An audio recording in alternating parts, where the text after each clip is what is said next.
राधे राधे दोस्तों, श्री हरिदास। कैसे हैं आप सब? कमेंट में ज़रूर बताएं। तो दोस्तों, आज मैं आप सबके लिए फिर से एक नए वीडियो के साथ हाजिर हूँ। आज मैं आप लोगों को बताऊंगी जो हमारे कान्हा जी हैं, हमारे लड्डू गोपाल जो है, वो हमेशा अपने सिर पे मोर मुकुट धारण किए रहते हैं। कान्हा जी ही क्यों ऐसे देवता है जिन्होंने मोर मुकुट धारण किया है, इसके बारे में आज मैं आपको विस्तार से बताऊंगी कि क्यों धारण करते हैं कान्हा मोर पंख। इससे पहले आप लोगों से रिक्वेस्ट है कि वीडियो को फुल वॉच किया करिए और ज़्यादा से ज़्यादा लोगों को शेयर करिए और सब लोग मिलके देखिए। मैं अच्छी अच्छी भगवान जी से जुड़ी हुई वीडियो लेके आती हूँ। तो चलिए शुरू करते हैं कि कान्हा जी हम मोर पंख क्यों धारण करते हैं। कृष्ण भगवान को मोर पंख बहुत प्रिय है।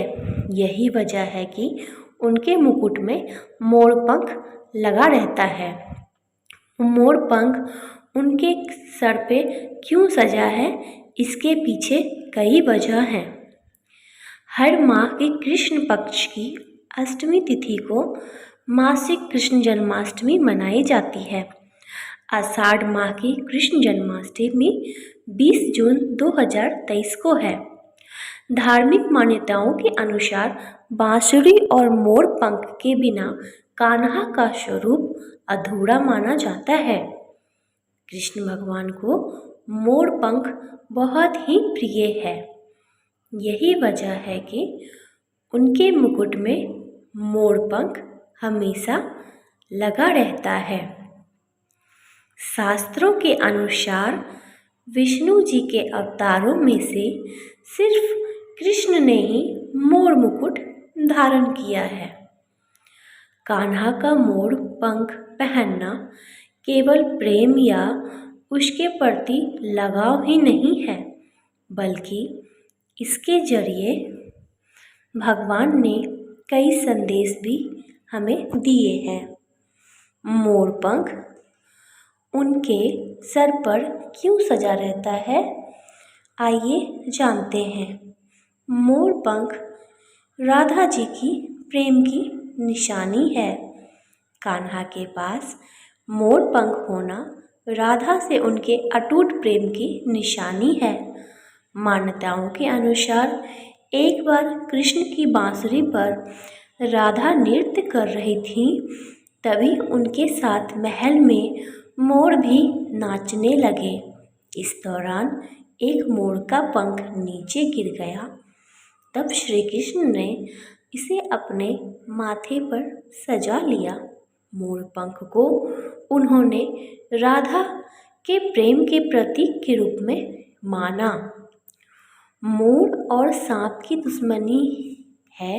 यही वजह है कि काल सर्प योग में मोर पंख को साथ रखने की सलाह दी जाती है। मान्यता है कि श्री कृष्ण पर भी काल सर्प योग था। काल सर्प दोष का प्रभाव दूर करने के लिए श्री कृष्ण जो है मोर पंख सदा अपने साथ रखते हैं। शत्रु को दिया खास स्थान। कृष्ण के बड़े भाई बलराम शेषनाग के अवतार थे। मोर और नाग एक दूसरे के दुश्मन हैं, लेकिन कृष्ण जी के माथे पर लगा मोर पंख यह संदेश देता है कि शत्रु को भी विशेष स्थान देते हैं। इसीलिए मोर पंख उनके मुकुट पर धारण रहता है। जाने क्यों कन्हैया लगाते हैं मोर पंख, आपको मैंने ये बात बताई है। चलिए मैं आपको और भी बात आपको बताती हूँ श्री कृष्ण के मोर मुकुट से। भगवान श्री कृष्ण के साथ दो चीज़ें हमेशा तो रहती ही हैं, मोर पंख और बांसुरी, जो कि राधा रानी के प्रेम की निशानी है।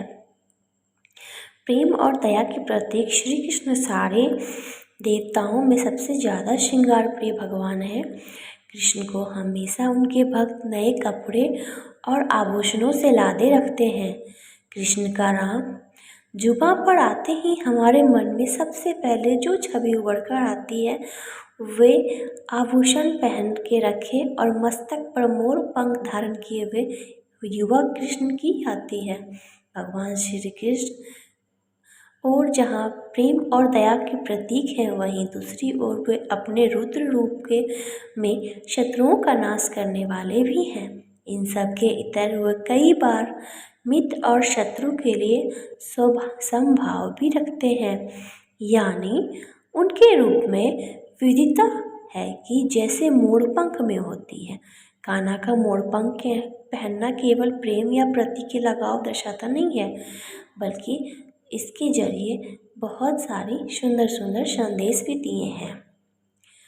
बांसुरी और मोरपंख कान्हा जी को बड़े ही प्यारे हैं, इसीलिए मोरपंख उन्होंने धारण किया हुआ है अपने मुकुट पर।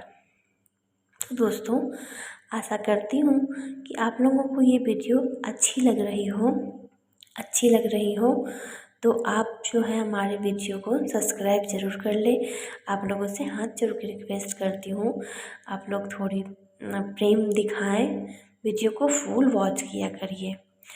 राधा कृष्ण के प्रेम की कई सारी कहानियाँ हैं, जिसे पढ़कर या सुनकर उनके प्रेम की पराकाष्ठा का एहसास होता है। लेकिन कुछ ऐसे भी किस्से हैं जिसे जानकर बड़ी हैरानी होती है।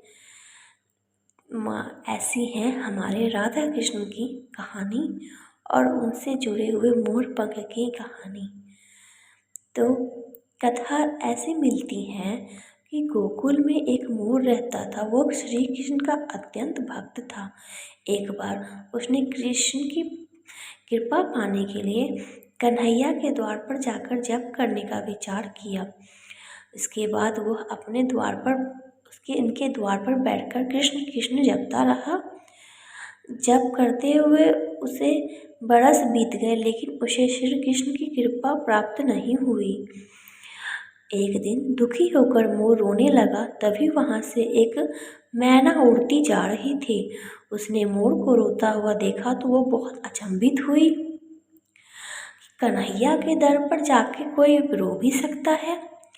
मैंने सोचा कि यूं तो मोर किसी भी कारण से रो सकता है, लेकिन कन्हैया के दर पर कोई रोए ये अचंभित है।